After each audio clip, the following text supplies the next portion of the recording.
My name is James Merritt. I am the pastor of the Crosspoint Church in Duluth, Georgia. I've been a pastor for 45 plus years.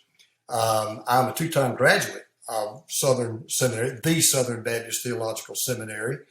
And I owe much of what God has done through me and for me through my education there at the seminary. One thing that did happen at Southern for me was I fell in love with the Greek New Testament.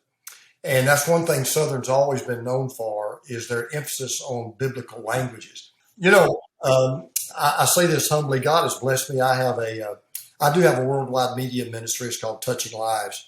And we're on in all 50 states, 120 something countries around the world. So I hear from people all over, as you can imagine. And when I realized that according to the book of James, he said himself that not many of us should be teachers because we're going to be incurring a stricter judgment. It makes it even more of a passion for me, and it gives me even more of a sense of a sacred responsibility that as I preach God's word, I need to accurately divide the word of truth. There is nothing like being able to getting into the text yourself, doing your own exegetical work, reading those Greek words for yourself, getting the syntax for yourself, getting the grammar for yourself, so you can say, yes, that is an accurate portrayal of what I believe the author was trying to write and say. Because one day, more than anyone, I, as a preacher of God's word, will give an account for every word that I gave. And I am really grateful that Southern still puts a tremendous emphasis on the biblical languages. So my name is Jeremiah Kinney, and I am a church planter and pastor. I graduated from Southern Seminary with my Master of Divinity in 2012. Planted Remedy City Church in Muncie, Indiana. That's East Central Indiana, in 2013. If you're asking me about the languages and you want me to keep this short, those are two conflicting things right there. I just love them. I'm passionate about it. So when I came to Southern Seminary, I was determined that the main thing I was going to get out of it was Greek. So for preaching and for counseling, I think the languages give you confidence and credibility because people know that you can interact with the best sources. When you do sermon prep with the languages, you can also read the best commentaries. And they're not going to deter you because you understand the grammatical terminology, or you can read it because, there's Greek letters in there or Hebrew letters and you can actually read it, no problem. So anyway, you can be more, I think, confident and credible and original, I think, with the languages. My name is JP Teagart, and I am actually from the beautiful state of Utah. I've been in Louisville now studying in the Christian Ministries MDiv program for about 2 years. One of the great needs out in Utah has been for pastors to get higher quality theological education. So as you can imagine, being 97% non-evangelical, many times you have godly men who are toiling away, but they don't always have the best tools. They don't always have the best instruments to carry out their work. And so I hope that when I finish doctoral studies to have the opportunity to go home to Utah and to help train pastors and interested lay people in the church as well. Over the summer, I found out that a very good friend of mine had gotten tangled up in some heresy. And when I began to have conversations with him, he hit me with questions I had never heard before. And I found that as I began to investigate this issue, my training in Southern, in Greek, and in Hebrew actually enabled me to engage these arguments directly. So it wasn't a matter of reading their words in their books and just kind of taking their word for it and putting them against my favorite scholars and taking their word for it. I was actually able to look at the facts myself. My name is Andrew Case, and I went to Southern back in 2006. And did an MDiv. I work here in Mexico, Oaxaca, Mexico, doing translation consulting. And for those who aren't familiar with what that is, basically it's sort of like the people who check food products before they hit the grocery stores to make sure that they're fresh and delicious. That's what I do with Bible translations.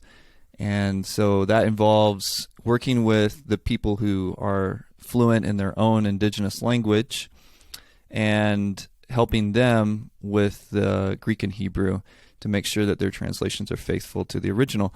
I see problems all the time when people are dealing with translation without access to the original languages. I've described, for instance, trying to translate the Psalms without any knowledge of Hebrew as flying a plane, half blind at night.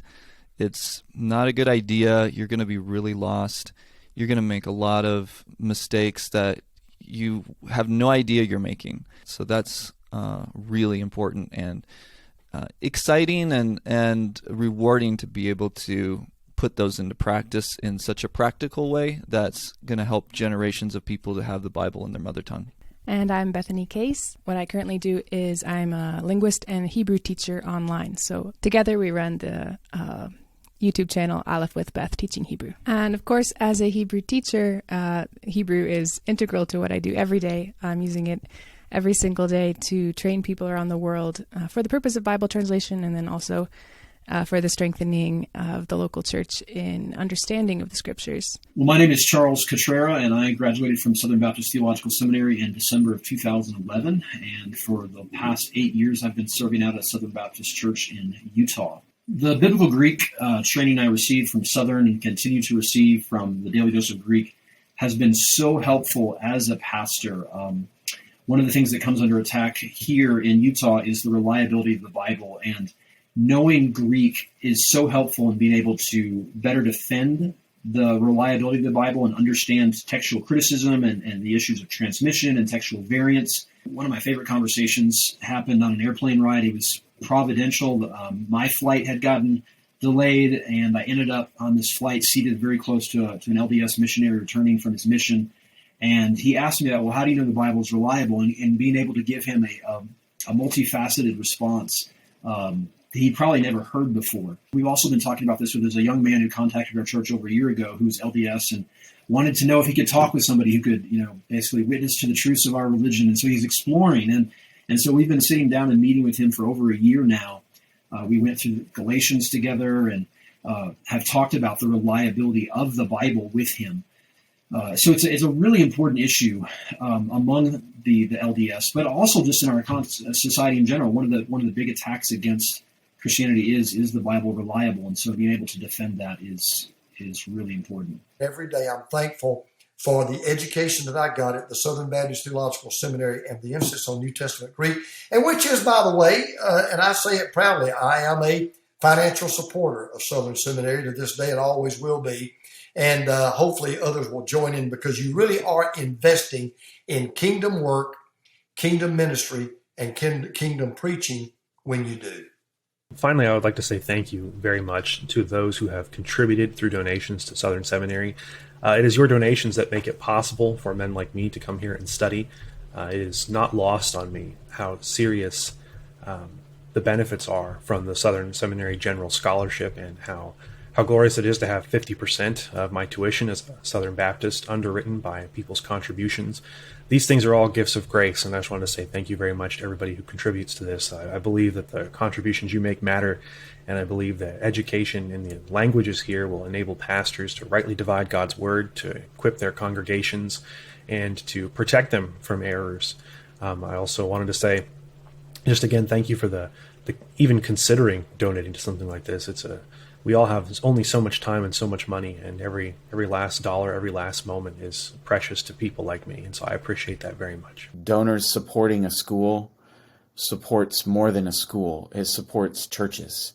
It supports broken people and hurting people. It supports people who are coming to church looking for answers. And a guy who was able to go to school with tuition costs kept low, able to come out of there with zero debt, able to work for nothing to plant a church.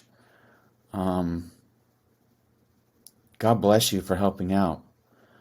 I can't tell you how many times people have come to me and just said, that sermon is what I needed to hear, or how did you know? And I didn't know. Or do you have some time to study this?